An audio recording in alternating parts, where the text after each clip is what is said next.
उम्मीद है आप सब लोग जो है वो खैरियत से होंगे and welcome back to our weekly session.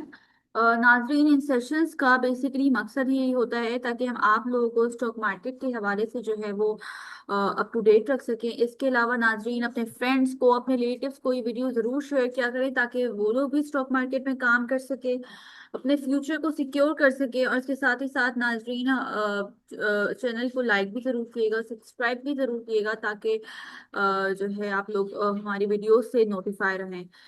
और इसके साथ साथ नाजरीन मैं बताते चलूँ, आज जो हमारे साथ गेस्ट हैं वो पहले भी हमारे चैनल पे आ चुके हैं और काफ़ी जो है वो आप लोगों की अच्छा फीडबैक था, काफ़ी कमेंट्स आए वीडियोस पे, तो हमने आज उनको वापस से इनवाइट किया है।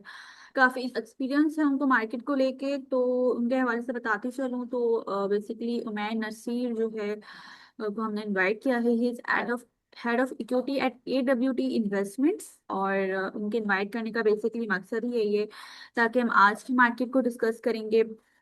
और जो है आज हमने जैसे कि देखा मार्केट में जो है रिकॉर्ड ब्रेक किया। तकरीबन 1,51,000 200 की सतह को जो है मार्केट अबूर को जो है मार्केट ने क्रॉस किया। फिर जो है हमने देखा एक सेलिंग प्रेशर आया। 1,40,000 तक मार्केट जो है वो नीचे गई। फिर सेलिंग प्रेशर देखा, प्रॉफिट टेकिंग हाई कुछ सेक्टर्स में। तो इन सब डिस्कशंस के लिए हमने इनको इनवाइट किया है। तो आइए ना वेलकम करते हैं। अस्सलाम वालेकुम सर, कैसे हैं आप? ठीक है। वालेकुम सलाम। Thank you for inviting me to this show.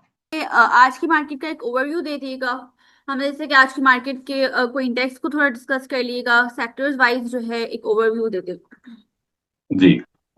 सो आज जैसे आपने जिक्र किया कि पहले इंडेक्स ने 151,249 का हाई अचीव करने के बाद थोड़ा सा करेक्शन मोड में आया और क्लोज 149,235 पे किया, जो कि 1300 पॉइंट्स की नेगेटिव जोन में क्लोजिंग थी। अब ये जो क्लोजिंग आई है इस पे ऑब्वियसली जिस तरीके से मार्केट ने परफॉर्म किया है पिछले 2 सालों में, और सिर्फ इस फिस्कल ईयर की बात करें जो कि अभी सिर्फ 2 महीने भी नहीं हुए, और उस 2 महीने में अगर KMI को देखा जाए तो 15% का रिटर्न है। KC 100 इंडेक्स शायद उससे भी ज्यादा है। तो इतना तो आपका साल में जो फिक्स इनकम के रिटर्न है उससे भी काफी ज्यादा जो है रिटर्न पोस्ट किए विद इन जस्ट 2 मंथ्स। तो एक नेचुरल प्रॉफिट टेकिंग नजर आती है जब इस तरीके से मार्केट इतनी ज्यादा बढ़ती है, and this is very healthy. And ये मार्केट की सस्टेनेबिलिटी के लिए भी काफी ज्यादा इम्पोर्टेंट होता है। इसमें हम्म। कभी कभार न्यूज फ्लो भी रोल प्ले करते हैं, बट आई थिंक जिस तरीके से हमारी मार्केट बढ़ी है तो उसमें बीच में थोड़ा सा इस तरह से प्रॉफिट टेकिंग करना, ये एक ब्रीदर आना, वो एक हेल्दी साइन। हम्म। सही। सही। अच्छा सर, फार्मास्यूटिकल सेक्टर के हवाले से बताइएगा। हमने जो है आज काफी अच्छी परफॉर्मेंस थी। अगर हम सरले की बात करें तो 2 कंसेक्यूटिव डेज, कल भी लॉक लगा इसमें, आज भी लॉक लगा। तो क्या वजह है इतनी अचानक फार्मास्यूटिकल ने क्यों अच्छा परफॉर्म किया? और बैंकिंग सेक्टर की बात करें तो कल तक जो है अच्छी परफॉर्मेंस थी, आज इसमें प्रॉफिट टेकिंग देखी हमने। बैंक इस्लामी का भी रिजल्ट आया, उसको भी डिस्कस किएगा। उसमें हमने नहीं पिछले जो है वो क्वार्टर के मुकाबले में इस दफा उसकी अर्निंग्स भी कम आई। डिविडेंड भी आई गेस दिया, डिविडेंड के हवाले से भी बताइएगा। और भी रिजल्ट्स आए, लॉट केमिकल का रिजल्ट आया, इसको भी डिस्कस किएगा। जी। अच्छा, सबसे पहले बात कर लेते हैं आपका जो है बैंकिंग सेक्टर में। तो हम्म। बैंकिंग सेक्टर में हमने देखा है कि for this year banking sector ने लीड किया है इंडेक्स को, और उसने दूसरे सेक्टर्स को काफी सिग्निफिकेंटली आउट परफॉर्म किया है। अब उस को देखते हुए एक नेचुरल फिनोमेना है कि लोग जो है, इन्वेस्टर्स जो है वो सेक्टर स्विचिंग करते हैं। खास तौर पे हमने देखा कि जैसे हमने हमने लास्ट अपने सेशन में भी यही डिस्कस किया था कि जो हम्म। KMI इंडेक्स है जिसमें बैंक्स के वेट में सिर्फ मीजान बैंक और फैसल बैंक शामिल है, उन KMI इंडेक्स ने अंडर परफॉर्म किया to the overall KC 100 index. तो हमें लगता है कि आगे जाते हुए KMI का जो इंडेक्स है, ये जो शरिया कंप्लायंट स्टॉक्स है, वो ज्यादा अच्छा परफॉर्म कर रहे हैं, हम्म। करेंगे। और वही फिनोमेना हमें आज देखा बिल्कुल, जब बैंकिंग स्टॉक्स जो है, जब प्रॉफिट टेकिंग आई या थोड़ी सी करेक्शन आई, तो बैंकिंग स्टॉक में हमें काफी ज्यादा प्रेशर देखा गया, और उसकी वजह से केसी 100 इंडेक्स अगर आप देखें तो 1% से ज्यादा गिरा हुआ है, और के एम आई जो है 0.49% डिक्लाइन है।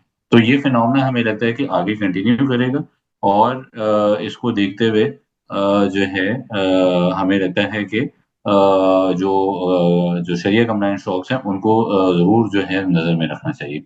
सेकंड आपका सवाल था फार्मा सेक्टर पे। फार्मा सेक्टर पे जैसे हमने लास्ट टाइम भी जिक्र किया था कि हमें काफी ज्यादा स्ट्रांग लगता है, और लगता है कि फार्मा सेक्टर आउट परफॉर्म करता रहेगा। और उसकी वजह यही है कि ये उन सेक्टर्स में है कि जो खराब हालात में भी एक एक्सपेक्टेशन है कि अर्निंग ग्रोथ ये सिग्निफिकेंटली पोस्ट करेंगे। और उसकी जो वो सबसे बड़ा रीजन है वो सेक्टर की डीरेगुलेशन है, और एक्सपोर्ट्स का क्वांटम भी ऐसा ऐसा बढ़ता जा रहा है। जो यूएस ने भी रिसेंटली इंडिया की तरफ टैरिफ लगाए हैं, तो हम्म। इंडिया एक्सपोर्ट मार्केट में काफी स्ट्रांग है फार्मा सेक्टर में। तो हम्म। पाकिस्तान के लिए भी एक अपॉर्चुनिटी है कि जो यूएस मार्केट्स की जो रिक्वायरमेंट होती है, उन रिक्वायरमेंट को पूरा करते हुए अपनी फार्मा सेक्टर की एक्सपोर्ट बढ़ाए, जो कि ऑब्वियसली इन कंपनीज की प्रॉफिटेबिलिटी के लिए काफी अच्छा होगा। हम्म। सही। अच्छा सर, सर्कुलर डेब्ट का आपको कब तक लग रहा है कि पेमेंट्स रिसीव हो जाएंगी? कोई आपकी एक्सपेक्टेशंस है कि हाँ इस मंथ तक या इस ईयर तक, एंड ऑफ 2026 में पेमेंट्स रिसीव हो जाएंगी? ऑयल एंड गैस सेक्टर कब तक ही आउट परफॉर्म करने के चांसेस है? जी। देखिए इसकी एग्जैक्ट डेट और टाइमलाइन का कहना थोड़ा सा मुश्किल है, हम्म। लेकिन ये होना है क्योंकि this is one of the IMF conditions कि हमें सर्कुलर डेट की रेजोल्यूशन की तरफ जाना है। इनफैक्ट जब से गवर्नमेंट ने रिफॉर्म्स मेजर्स लेने शुरू किए हैं, तो सर्कुलर डेट का जो क्वांटम है वो 2.2 ट्रिलियन से ये 2.4 ट्रिलियन से 1.6 ट्रिलियन पे आ चुका है। पावर सेक्टर के सर्कुलर डेट की बात कर रहा हूँ मैं। इसी तरह गैस सर्कुलर डेट को भी बेहतर करने की बात हो रही है। कुछ इश्यूज हैं चाइनीज आईपीपीज के साथ जो कि निगोशिएट होना बाकी हैं, उसकी वजह से डिले है, और कुछ डॉक्यूमेंटेशन है जिसकी वजह से थोड़ा सा डिले आया है, मेरे ख्याल से 2 से 3 हफ्ते का। लेकिन दिस हैज टू हैपन, और जैसे ही होगा ये जो है हमें नजर आएगा कि ईएनपी सेक्टर परफॉर्म करेगा। उसके अलावा अगर विद इन ईएनपी सेक्टर देखें तो ओजीडीसी और पीपीएल के कैश फ्लोज वैसे भी इम्प्रूव हो रहे हैं जब से ये रिफॉर्म मेजर्स लिए गए हैं, खासतौर पर ओजीडीसी के।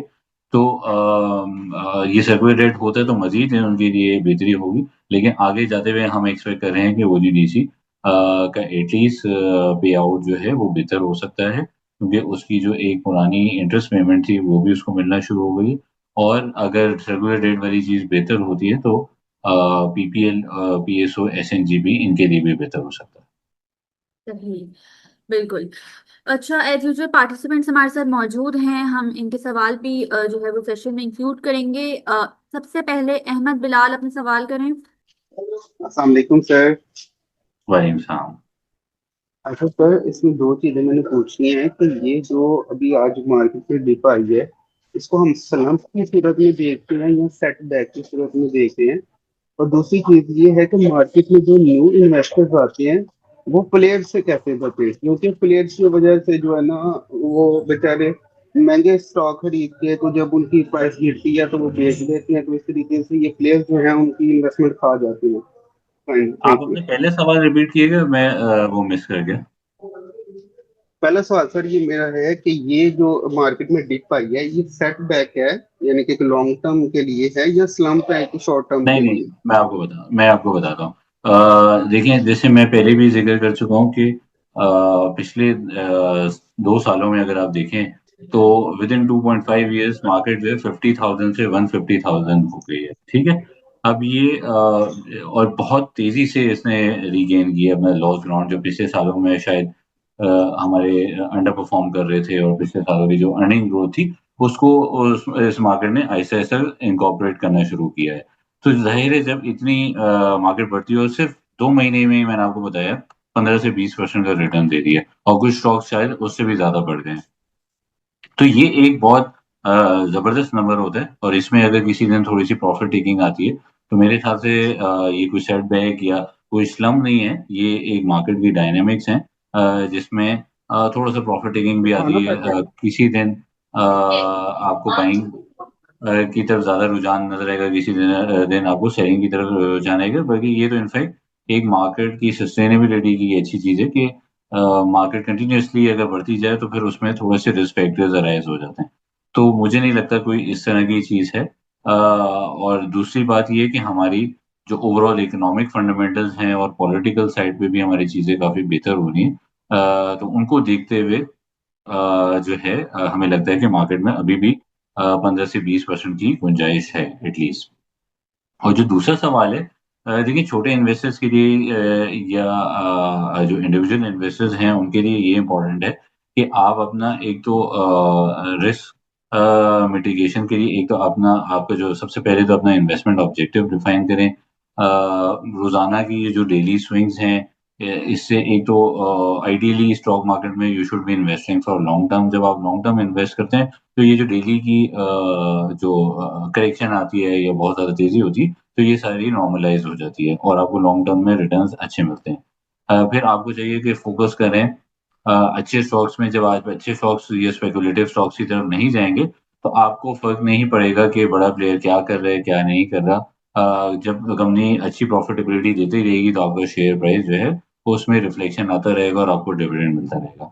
तो इन चीजों पे आपको फोकस करना चाहिए। मैक्रो इकोनॉमिक फ्रंट पे भी थोड़ा सा आप अगर नंबर्स देख लें, और कि अगर हमारा खुदा ना खासा करंट अकाउंट डेफिसिट बहुत ज्यादा खराब हो जाता है, ये करेंसी डिवैल्यूएशन बहुत ज्यादा होनी शुरू हो जाती है, ये इंटरेस्ट रेट बढ़ना शुरू हो जाते हैं, तो नेचुरली फिर फ्लो फिक्स इनकम की साइड पे जाता है। तो उस वक्त थोड़ी सी आपको एहतियात करनी चाहिए। लेकिन जब आपका करंट अकाउंट डेफिसिट जो है कंट्रोल में है, 11-12% पे भी अगर इंटरेस्ट रेट रहते हैं तो कोई बहुत बड़ा नंबर नहीं है। लेकिन जब हम देखते हैं कि 14-15% या उससे ज्यादा इंटरेस्ट रेट होते हैं, जब थोड़ी सी प्रॉब्लम होती है। तो मेरे ख्याल से ये कुछ चीजें हैं। और अगर शेयर प्राइस को आपने देखना है तो एक सिंपल सा बहुत बेसिक सा टूल है। हम लोग तो डिटेल एनालिसिस करते हैं, बट अगर आपको एक सिंपल सा नंबर देखना है तो किसी भी कंपनी की प्राइस टू अर्निंग रेशियो को देखें। उसमें देखें कि वो सेक्टर की प्राइस टू अर्निंग रेशियो के मुकाबले में कितना महंगा चल रहा है और मार्केट के मुकाबले में कितना जो है महंगा चल रहा है। अगर आपको वैल्यूएशन पे वो महंगा लगता है बेस्ड ऑन इट्स अर्निंग्स या रिटर्न ऑन इक्विटी, तो आप उसमें से एग्जिट ले सकते हैं। और अगर आपको लगता है कि नहीं ये अंडर वैल्यूड है, तो आप उसमें फंडामेंटली पोजीशन ले सकते हैं। सही। अच्छा सर, नेक्स्ट तारिक अजीज अपना सवाल करें। जी अस्सलाम वालेकुम। जनाब कैसे हैं आप? बहुत जबरदस्त प्रोग्राम कर रहे हैं आप। Thank you. मेरे सवाल है, उसके कुछ दो तीन पहलू हैं, तो मैं आपसे वो डिस्कस करना चाहूंगा। जी जी। सर पहला तो मेरा ये है कि ये एक आइटम है हमें मेरे पास, जिलेट पाकिस्तान। ठीक है। ठीक है जी। ये बहुत पुराना मेरे पास रखा हुआ है और बहुत महंगा खरीदा हुआ, 400 के ऊपर ये चलता था, ट्रेड होता था। फिर बहुत इसकी नीचे तब्दीली आई, बहुत नीचे आ गया था। फिर इंडिया पाकिस्तान की जब वो जंग लगी थी तो इसने अपर लॉक मारने शुरू कर दिए थे। फिर जंग थमी तो फिर ये नीचे आ गया बहुत। इसके एक तो मुझे इसका फ्यूचर आउटलुक में आप हमारी रहनुमाई करें, एक सवाल। दूसरा सवाल है कि सीमेंट सेक्टर में बहुत तेजी है। दादा भाई सीमेंट फैक्ट्री, ये तो हम तो कराची हैदराबाद, ये तो हमारे रूट पर आता है, तो ये तो प्लांट बंद पड़ा है। अब इसको पिछले कुछ दिन पहले एक ऊपर का लॉक भी लगा और वॉल्यूम्स के साथ इसमें अच्छी ट्रेडिंग हो रही है। इसके बारे में जरा इसका आउटलुक दे दीजिएगा। और तीसरी बात, एक नया शेयर है जरी के नाम से, इसने दो तीन ऊपर के लाख मारे, कोई दुबई के साथ इनका कोई माहिदा हुआ, और इसके बारे में थोड़ा आउटलुक दे दीजिए, बस ये गुजारिश है। जी शुक्रिया तारिक साहब आपके सवालों का। देखिए थोड़ा सा मेरे लिए स्पेसिफिक रिकमेंडेशन देना बाय सेल का जरा मुश्किल होता है, लेकिन फिर भी मैं आपके सवालों के जवाब देने की कोशिश करता हूँ। ओवरऑल अगर देखा जाए तो कंज्यूमर सेक्टर जो आपने नाम लिया जिस कंपनी का, तो वो उसका ताल्लुक कंज्यूमर सेक्टर से। तो कंज्यूमर सेक्टर में हमेशा पाकिस्तान में हमने देखा है कि पॉपुलेशन ग्रोथ की वजह से काफी अच्छी ग्रोथ आती है या अर्निंग्स आती हैं, जिसकी वजह से वो शेयर्स काफी अच्छा परफॉर्म करते हैं। ठीक है। लेकिन जिलेट के रिजल्ट थोड़े से ओवर द इयर्स और रीसेंट पास में खास तौर पे थोड़े से डिप्रेस रहे हैं वर्सेस इट्स प्राइसेस। तो मैं आपको, जैसे मैंने आपको रिकमेंड किया कि आप इनकी परफॉर्मेंस को ओवरऑल ट्रैक करें। पिछले 2-3 सालों में करंट उसमें करंट जो फाइनेंशियल है उसमें उसकी जो अर्निंग्स है उसको प्राइस से कंपेयर करें। अगर आपको लगता है कि इसका price to earning ratio sector के मुकाबले में काफी ज्यादा महंगा है, तो फिर ऑब्वियसली इट्स स्टॉक जो कि आप उसको कंसिडर रिकंसिडर कर सकते हैं अपने पोर्टफोलियो को।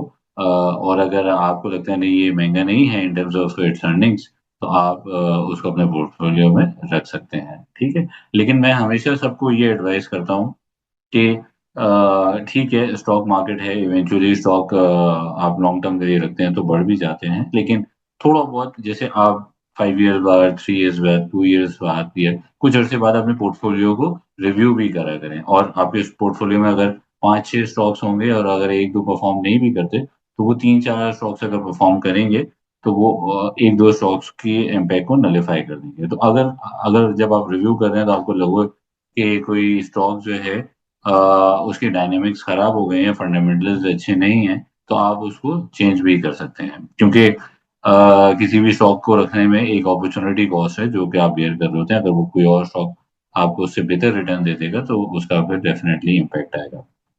इसी तरह सीमेंट सेक्टर पे मेरा आउटलुक बहुत ज़्यादा पॉजिटिव है। हमें लगता है कि अभी भी जो कोविड लेवल के डिस्पैचेस हैं वो अभी तक रीच नहीं हुए, और अभी शुरू के जो 2 महीने हैं उनमें हमें काफ़ी ज़्यादा डिस्पैचेस की ग्रोथ नज़र आई है। बट मैं फोकस यही करूंगा कि फोकस यही होना चाहिए कि ब्लू चिप स्टॉक्स में इन्वेस्ट करें, और उन स्टॉक्स में इन्वेस्ट करें जिसकी विजिबिलिटी अच्छी है, जिनके प्लांट ऑनलाइन हैं, जो अच्छा परफॉर्म कर रही हैं, ताकि फिर आपको नुकसानात के जो एक खदशा है वो कम रहे। नेक्स्ट सर क्वेश्चन मेरी प्लीज। आवाज जी। मैं थोड़ी देर पहले डिस्कनेक्ट होता था। जी अच्छा, जी। बॉस ओपीसी और पीएसयू के शॉर्ट टर्म टारगेट्स, अगर सर्कुलर डेट का मसला चलता रहता है और फॉर से if you hold for a longer period, 1 साल, तो आप इसको कहाँ देखते हैं सर? देखिए जैसे मैंने आपको बताया था कि स्टॉक स्पेसिफिक टारगेट या रिकमेंडेशन मैं नहीं दे सकता अपनी पोजीशन की वजह से, लेकिन पीएसओ पे, ओजीडीसी पे अगर आप देखें तो जो टॉप ब्रोकरेज हाउसेज हैं उनकी पब्लिकली अवेलेबल रिपोर्ट्स हैं, और वो उसमें से आपको इजीली जो है उनकी टारगेट प्राइसेस मिल जाएंगी। लेकिन मैं आपको बस इतना बता सकता हूँ कि ये सेक्टर चाहे ईएनपी सेक्टर हो गया, फार्मा सेक्टर हो गया और सीमेंट सेक्टर हो गया, वो इंडेक्स को आउट परफॉर्म करेगा। और इंडेक्स को आउट परफॉर्म का मतलब ये है कि अगर इंडेक्स 20% से बढ़ता है तो ये स्टॉक्स 25%, 30% बढ़ सकते हैं। जी, नेक्स्ट क्वेश्चन दाऊद खान अपना सवाल करें। सर मेरा सवाल था, साल का टारगेट यहाँ पे क्या देखें? यहाँ हमें 48 को सेल कर देना चाहिए, या कुछ लोग कहते हैं कि ये सट्टे वाली कंपनी है, इन पे ज़्यादा भरोसा नहीं करना चाहिए। और सर देखिए देखिए मैं आपको यही रिकमेंड करूंगा कि आप जो है थोड़ा सा अगर स्टडी करेंगे और चीजें देखेंगे तो नुकसान के चांसेस कम हो जाएंगे। आप सिंपली इसकी अर्निंग्स आउटलुक देखें, ब्रोकरेज हाउसेस ने ये अर्निंग्स आउटलुक दी हुई हैं अगले सालों की, तो आप उसको देखते हुए उसकी प्राइस को देखें। अगर आपको लगता है कि प्राइस टू अर्निंग एक्सपेंसिव हो गया है और अर्निंग्स ग्रोथ लिमिटेड है, तो आप डेफिनेटली एग्जिट ले सकते हैं। अगर आपको लगता है कि अभी भी फार्मा सेक्टर में ग्रोथ है और इसकी प्राइस टू अर्निंग रेशो बहुत ज़्यादा नहीं है, तो आप जाहिर है जो है इसमें अपनी पोजीशन कंटिन्यू कर सकते हैं। और एक और चीज़ है, अगर कभी भी आप अपनी रिस्क मैनेजमेंट स्ट्रेटेजीज भी अपना सकते हैं कि अगर आपको लगता है कि जो आपने उसमें अगर कुछ गेन किया है तो उसको रिस्क मैनेज करना चाह रहे हैं, तो कुछ पोर्शन को आप डेफिनेटली जो है वो कर सकते हैं, लेकिन only after you have done the analysis. ठीक है सर। सर अभी हम ओजीडीसी पीपीएल वगैरह इनको हम इस वक्त मतलब स्टॉक हम ले सकते हैं इस प्राइस पे?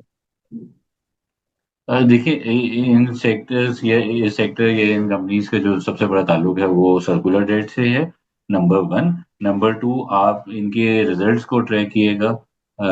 जब ये इस साल तो पे आउट प्रोबेबली अच्छा ही होगा, लेकिन अगर अगले सालों में फिशर ईयर 26 में अगर पे आउट इनका मजीद बेहतर होता है तो ये स्टॉक्स बहुत अच्छा परफॉर्म कर सकते हैं। तो इन दोनों स्टॉक्स के या इन स्टॉक्स के पे आउट रेशो और सर्कुलर डेट की रेजोल्यूशन को आपको क्लोजली फॉलो करना पड़ेगा। अगर वो जो है बेहतर डायरेक्शन में जाती है तो डेफिनेटली ये स्टॉक्स बहुत अच्छा परफॉर्म करेंगे। ओके, ठीक है नेक्स्ट सर, क्वेश्चन हम ले शुक्रिया। लेते हैं। नेक्स्ट क्वेश्चन है रऊफ महमूद का, सवाल करें। अस्सलाम वालेकुम मैम। वालेकुम सलाम। सर आप बहुत अच्छा तर्जा दे रहे हैं और माशाल्लाह बहुत काबिल इंसान हैं आप। सर मैंने ऑक्टोपस के बारे में पता करना था कि ऑक्टोपस डिजिटल जो है ना मैंने लिया हुआ है। एक तो ये बता दें और दूसरा ये बताएं कि सरल पाकिस्तान मैंने कल बेच दिया था अपर कैप पे, मुझे अच्छा खासा प्रॉफिट हो रहा था। अब ये और ऊपर चला गया, मेरा दिमाग जो है ना परेशान हो रहा है। उस परेशानी पे कैसे ओवरकम किया जाए सर? शुक्रिया। देखिए, मैंने आपको सर्ल का अभी थोड़ी देर पहले किसी और ने भी सवाल किया था तो उनका जवाब मैंने दिए कि आप अपनी एनालिसिस करें प्राइस टू अर्निंग नहीं टू वेरी नहीं सर, एक्सपेंसिव नहीं जी। मैं सेल आउट कर लिया, प्रॉफिट भी हो गया। अब मैं अपनी परेशानी को कैसे ओवरकम करूं? वो बढ़ता नहीं जा रहा है, मैं नहीं परेशान होता जा रहा हूँ। नहीं, देखिए, मार्केट में अपॉर्चुनिटीज आती रहती हैं और कभी कभार मिस भी हो जाती हैं। ऐसा नहीं है कि आप हर आइटम को करेक्टली ट्रैक भी कर सकें और उसमें सक्सेसफुल भी हो सकें। इम्पॉर्टेंट बात ये है कि आपने जो अपनी इन्वेस्टमेंट जर्नी है उसमें सही स्टॉक्स आइडेंटिफाई करने हैं और उसमें at a good price timely आपने मार्केट से पहले एंटर होना है। तो कुछ अगर अपॉर्चुनिटी लॉस भी हो जाती है तो मेरे ख्याल से उससे डीमोटिवेट नहीं होना चाहिए। और एग्जैक्ट प्राइस और एग्जैक्ट तो किसी को नहीं पता। हम भी जो है एक अपने फाइनेंशियल और फंडामेंटल एनालिसिस के बेसिस पे एस्टिमेट कर रहे होते हैं, बट वो भी गलत भी हो सकता है। There is a room for error. तो आई थिंक उससे डीमोटिवेट नहीं होना चाहिए। और जो है आपको और इस तरह के स्टॉक्स आइडेंटिफाई करने चाहिए जिसमें आपको अच्छे रिटर्न्स मिल सकें। फार्मा सेक्टर जैसे मैंने आपको बताया अभी भी जो है हमें अट्रैक्टिव लगता है। हो सकता है आपको और opportunities within pharma sector नजर आ जाए। ठीक है, इसी तरह फॉर टेक्नोलॉजी एग्जांपल, सेक्टर। जी। फॉर इसी तरह एग्जांपल, जी। फॉर इसी तरह एग्जांपल आई से you told me the name of any company pharma sector one. देखिए, अभी जो है मैं स्पेसिफिक्स मैंने आपको बताया थोड़ा सा रिकमेंड करना मुश्किल होगा, बट अभी एक ब्रोकरेज हाउस ने फार्मा सेक्टर पे जो है अगर आप देखें तो उन्होंने एक वैल्यूएशन स्नैपशॉट भी दिया है, बहुत इजी टू अंडरस्टैंड है। उसमें अगर आप देखेंगे तो आपको कंपनी की आरओई नजर आ जाएगी, उनकी ग्रॉस प्रॉफिट मार्जिन नजर आ जाएंगे, उनकी प्राइस टू अर्निंग रेशो नजर आ जाएंगे। ये सिंपल चीजें हैं जो एक आम बंदा भी यू टेल देख मी के कि समझ सकता है। you excuse me sir, you easy to me now, you tell me the name of a company. देखिए, जो जो जो टॉप परफॉर्मिंग कंपनीज हैं उनका नाम मैं आपको बता देता हूँ, जो फंडामेंटली स्ट्रॉन्ग कंपनीज हैं, जो अच्छी अर्निंग्स पोस्ट करती हैं, जिनके आरओईज अच्छे हैं, जिसमें हाइनून शामिल है, हेलियन शामिल है, ग्लेक्सो कंपनी शामिल है।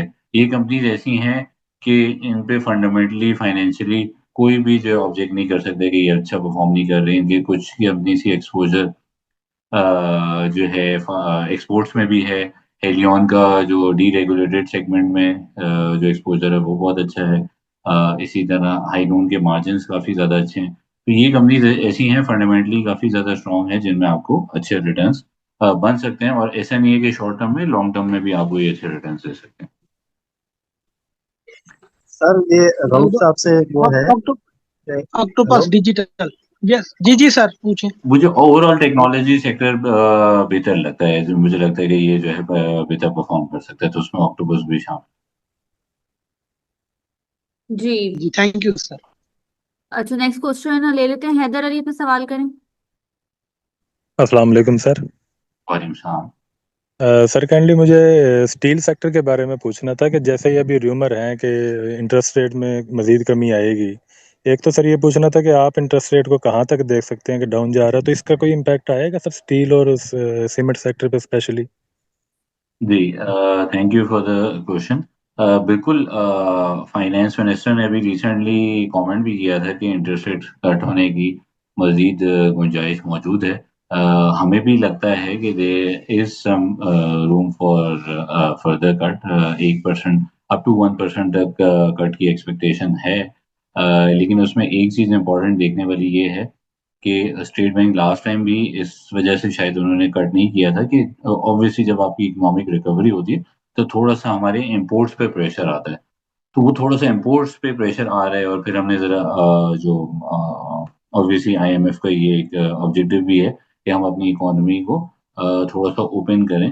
तो उसी वजह से जरा इम्पोर्ट्स में प्रेशर आया, इसी वजह से स्टेट बैंक ने last time around interest rate को होल्ड किया था। बट वी एक्सपेक्ट कि जिस तरह ग्लोबली इंटरेस्ट रेट्स कट होना शुरू हो गए हैं, बैंक ऑफ इंग्लैंड ने अभी रिसेंटली कट किया है, और इन्फ्लेशन भी हमारी काफ़ी लो नंबर्स पोस्ट कर रही है, तो हमें लगता है कि definitely we can see another cut, but let's see उसका बहुत ज़्यादा अमल दखल इस पे होगा कि आपके इंपोर्ट्स के नंबर कैसे रहते हैं, करंट अकाउंट के नंबर कैसे रहते हैं, जिस पे डिपेंडेंट है कि मजीद स्टेट बैंक कट करेगा कि नहीं करेगा। और अगर ये स्टेट बैंक कट करता है या नहीं भी करता है तो जैसे मैंने आपको पहले बताया था कि सीमेंट सेक्टर की यूटिलाइजेशन जिन लेवल्स पे चल रही है और यहाँ से इकोनॉमिक ग्रोथ बेहतर होने की एक्सपेक्टेशन है, तो वी एक्सपेक्ट कि सीमेंट सेक्टर और स्टील सेक्टर, क्योंकि जब कंस्ट्रक्शन एक्टिविटी होती है तो उसमें सीमेंट, स्टील, ग्लास और पेंट ये मेन सेक्टर्स हैं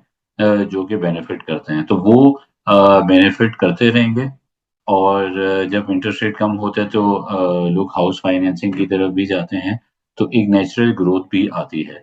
फिर एक और फैक्टर है जो शायद अभी लोग मिस कर रहे हैं या उनका ध्यान उस तरफ नहीं गया, जो मैसिव फ्लड्स आए हैं पाकिस्तान में, और अभी तक उसका जो इम्पैक्ट है वो गवर्नमेंट एसेस कर रही है।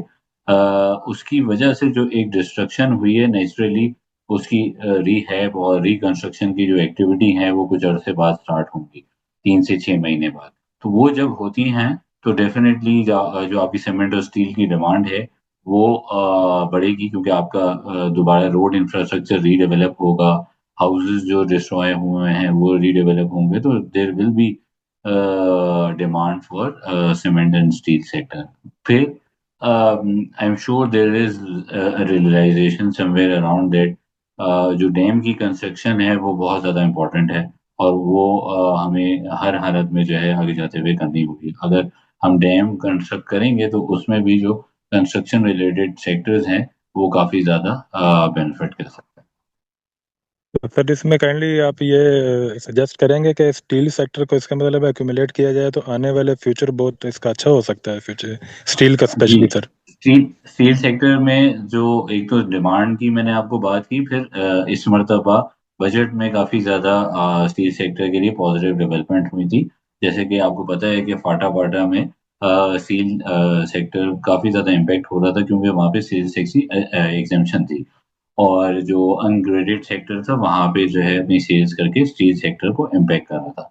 तो अब वहाँ पे दोबारा एक सेल्स टैक्स की जो एग्जेम्पशन है वो ख़त्म हुई है, जिससे स्टील सेक्टर को काफ़ी ज़्यादा फायदा होगा। इसी तरह जो स्टील सेक्टर के रॉ मटेरियल हैं उस पे जो ड्यूटी स्ट्रक्चर है वो बेहतर किया गया, और उसका रीज़न ही यही है कि पिछले 2-3 साल से स्टील सेक्टर काफ़ी ज़्यादा नेगेटिवली इम्पैक्ट किया था। तो स्टॉक आइडेंटिफाई करने का एक तरीका ये भी बहुत अच्छा है, ये सेक्टर आइडेंटिफाई करने का, कि जो स्टॉक्स बहुत ज़्यादा इम्पैक्ट हुए हैं इकोनॉमिक एक्टिविटी की वजह से, वो अब इकोनॉमिक रिकवरी की वजह से जब बेहतरी आएगी तो वो स्टॉक्स काफ़ी ज़्यादा अच्छा परफॉर्म कर सकते हैं। तो क्योंकि ये स्टॉक्स काफ़ी ज़्यादा ये इंडस्ट्रीज काफ़ी ज़्यादा सफ़र की थी और इसमें बहुत ज़्यादा एम्प्लॉयमेंट होती है, तो गवर्नमेंट नहीं चाहती कि ये सेक्टर बहुत बुरी तरह हिट हो। इसी वजह से इस सेक्टर के जो इश्यूज थे वो एड्रेस करने की कोशिश की गई है, और जब वो ज़ाहिर है एड्रेस होंगे तो इनकी प्रॉफिटेबिलिटी इम्प्रूव होगी, और प्रॉफिटेबिलिटी इम्प्रूव होगी तो नेचुरली वो रिफ्लेक्शन आपकी शेयर प्राइस में भी आएगा। ठीक है, जो मेजर इम्पैक्ट है, चाहे स्टील सेक्टर की कोई भी कंपनी हो, आईएसएल ने रिजल्ट अनाउंस कर दिया है, मोगल और आईएनआईएल ये दोनों इनके रिजल्ट्स आने हैं, लेकिन जो आपको मेजर अर्निंग इम्पैक्ट है वो अभी वाले रिजल्ट में नहीं बल्कि अगले साल के रिजल्ट्स में आएगा, जिसका मतलब है FY 26। Sir thank you so much. जी। सर नेक्स्ट क्वेश्चन लेने से पहले नाजरीन, हमारे जो सेशन का टाइम है वो एंड होते जा रहा है, तो अगर टाइम बचा तो हम एक क्वेश्चन ले लेंगे। सर उससे पहले ये बताइएगा कि अगर फ्राइडे है, लास्ट डे है, next week roll over week है, तो क्या बताएंगे कल की मार्केट के हवाले से? और इसके अलावा सर टॉपिक्स क्या देंगे आप? जी। अच्छा, जैसे मैंने जिक्र किया था कि आज भी हमने जब मार्केट अगर हम देखें तो जिन लेवल्स को अगर लो टच की थी तो लो से 700 800 पॉइंट्स या 1000 पॉइंट्स ऑलमोस्ट आप क्लोज हुई है। तो जैसे ही मार्केट करेक्ट होती है तो हमें काफी ज्यादा लिक्विडिटी और बाइंग एक्टिविटी भी नजर आती है। तो हो सकता है कि अगले कुछ सेशंस में थोड़ी सी प्रॉफिट टेकिंग हो, लेकिन वो एक बहुत अच्छी बाइंग अपॉर्चुनिटी होगी और ये मार्केट के लिए जनरली बहुत ज़्यादा पॉजिटिव है। मुझे बहुत ज़्यादा कोई मेजर करेक्शन नहीं नज़र नहीं आ रही, टू बी वेरी ऑनेस्ट। और वी थिंक कि यहाँ से भी 15-20% का रिटर्न इजीली जो है मार्केट जनरेट कर सकती है। अभी जो लिक्विडिटी है वो totally driven by local liquidity है। अगर आगे जाके हमारे इकोनॉमिक इंडिकेटर्स की वजह से फॉरेनर की बाइंग आ जाती है तो वो हमारे मार्केट को नए लेवल तक ले जाएगी। तो मुझे नहीं लगता कि बहुत ज़्यादा कोई सिग्निफिकेंट इम्पैक्ट आएगा। यहाँ पे मुझे लगता है कि जो ईएनपी सेक्टर है, अगर नेक्स्ट वीक में उससे मुतालिक कोई खबर आती है तो वो एक लीडिंग सेक्टर रह सकता है। फार्मा सेक्टर में मैं ओवरऑल सेक्टर के बारे में कहूँगा, कुछ नाम भी मैंने दिए। वो लीड कर सकता है, मुझे लगता है उनकी परफॉर्मेंस अभी भी अच्छी रहेगी। और सीमेंट अभी थोड़ा सा रिसेंट पास में रैली किया है। हो सकता है एक दो दिन के लिए वो आपका होल्ड करे, लेकिन ऑब्वियसली हम जो अपनी एनालिसिस करते हैं या अजम्पशंस रखते हैं वो हमेशा लॉन्ग टर्म के पर्सपेक्टिव से रखते हैं। तो down the lane 6 months 12 months वो आपको सीमेंट, फार्मा और स्टील सेक्टर आउट परफॉर्म करते हुए नजर आएंगे और उसको फिर फॉलो करेगा ईएनपी सेक्टर। बैंक्स और फर्टिलाइजर सेक्टर से मुझे लगता है कि थोड़ा सा आपको अंडरवेट रहना चाहिए, ये प्रेशर में रह सकता है। सही। अच्छा sir, just one last question ले लेते हैं। अफशान भट्टी अपना सवाल करें।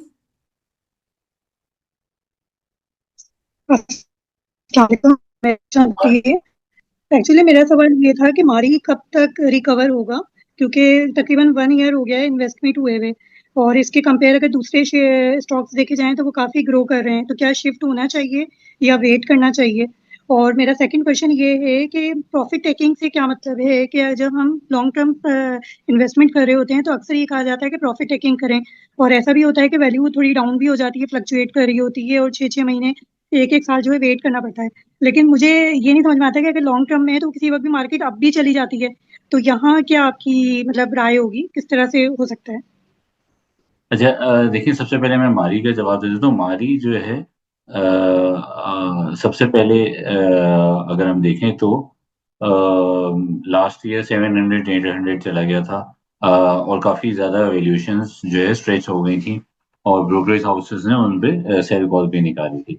तो वहां से करेक्ट हुआ है, 600 पे आया, 600 के अराउंड होवर कर रहा है, 627 पे ट्रेड कर रहा है। तो मारी में भी इसी तरह है कि इन्वेस्टर्स जो है वो आपका जो ट्रिगर्स हैं, की ट्रिगर्स, उसका वेट कर रहे होते हैं। वो जैसे ही आपको ट्रिगर्स मिलते हैं तो वो स्टॉक रेडी करना शुरू हो जाता है। ऑब्वियसली अगर in terms of price to earning multiples अगर आप देखें तो अगर थोड़ी सी एनालिसिस करें तो आपको मारी से कम वैल्यूएशन वाले स्टॉक्स मिल जाते हैं। लेकिन इट ऑल डिपेंड्स अपॉन कि आप जो है इसमें आपका इन्वेस्टमेंट ऑब्जेक्टिव क्या है। आप डिविडेंड यील्ड को टारगेट कर रही हैं, कैपिटल गेन को टारगेट कर रही हैं, या किस चीज़ को टारगेट कर रहे हैं। और उसको देखते हुए फिर आपको इन्वेस्टमेंट डिसीजन लेना होता है। ठीक है, दूसरा जो आपका सवाल था कि आपका जो सेकंड कि आपने प्रॉफिट बुक कब करना है, या कि प्रॉफिट बुक कब करना चाहिए या कहाँ तक जो है वेट करना चाहिए एग्जिट करने के लिए, तो उसके लिए अगर देखिए, हम फंडामेंटल एनालिसिस में तो कॉस्ट ऑफ इक्विटी से कंपेयर कर रहे होते हैं कि अगर हमें कॉस्ट ऑफ इक्विटी 18 या 20% है, तो उसको अगर किसी स्टॉक ने बीट किया है और उसकी जो टारगेट प्राइस है या फेयर वैल्यू है वो अगर अचीव कर ली है तो वहां से हम एग्जिट कर लेते हैं। लेकिन अगर मार्केट की बात करें तो उसके लिए मैं आप लोगों को आसान लफ्जों में यही सजेस्ट करूंगा कि आप लोग ब्रोकरेज हाउसेस की रिपोर्ट्स पढ़ें। उनमें जो इनके इंडेक्स टारगेट्स हैं वो अगर अचीव होते हुए लग रहे हैं और आपको लगता है कि price to earning ratio expensive हो गया है, तो वहां पे आप जो है एग्जिट ले सकते हैं। या इकोनॉमिक हालात जो है अगर खराब हो गए हैं तो वहां से आप एग्जिट ले सकते हैं।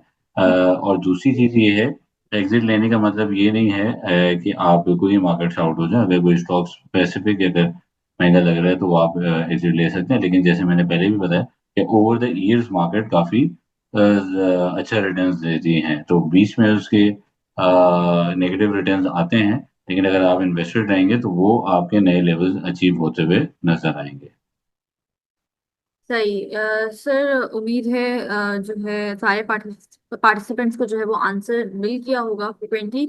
अच्छा sir, thank you so much sir. Session को एंड करते हैं, काफी जो है हमने आपका जो है वो टाइम ले लिया। Thank you so much sir, once again आपने हमें ज्वाइन किया, आपने अपना अपना प्रीशियस टाइम हमें दिया। And thank you so much participants, आप लोगों का भी बहुत शुक्रिया, आप लोगों ने हमें ज्वाइन किया। नाजरीन, आज के सेशन से मैं इजाजत लूंगी। सब अपना बहुत सारा ख्याल रखिएगा सर, आप भी अपना ख्याल रखिएगा। नेक्स्ट सेशन में आपको फिर इनवाइट करेंगे। अल्लाह हाफिज, अल्लाह हाफिज सर।